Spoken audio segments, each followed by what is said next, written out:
Kwa advantage ile kuwepo ni kwamba mimi tayari na taarifa nyingi sana ambazo nazifahamu. Kwa hiyo akikiongea kitu fulani mimi naenda namuuliza kuna kitu 1 2 3 hivi na hivi na hivi. Kwa hiyo akawa ananiona akaniuliza kwani wewe umejua lini biashara? Nikamwambia nina kama miezi kadhaa hivi. Umeshaanza kutrade? Nikamwambia bado sijafungua hata account na nini. Akaniambia uko wapi? Mimi nimesoma chuo Ruko Iringa. Kwa hiyo nikamwambia niko Iringa. Akaniambia kuna seminar fulani nilikuwa nataka kufanya next month. Naifanya hapa Dar, ila you are very useful, ila tatizo upo mkoani. Unaona? Na mimi nikasema that the challenge, niko mkoani.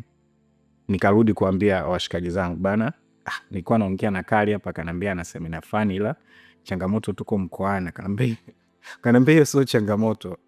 Yani that's the opportunity. Yani hapa Iringa mpaka Dar ni masaa 6 tu masaa 8. That is not a challenge. Kwa hiyo mwambie sisi tutakuja. Uko na washikaji zako tutakuja. Nikamfuata nikamwambia niko na washikaji zangu na tunaweza tuka make kwenye hiyo. Akaniambia kama mnaweza mka make poa, kwa sababu nilikuwa naandaa hiyo seminar, kuna watu ambao nataka wanisaidie, alafu kuna watu ambao nataka wafanye kama the opening ya hiyo seminar. So kwa insight au kwa hizo information ambazo tayari uko nazo, nafikiri utanifaa, kwa sababu sina mtu hapa Dar ambaye najua anaweza kafanya hiyo opportunity.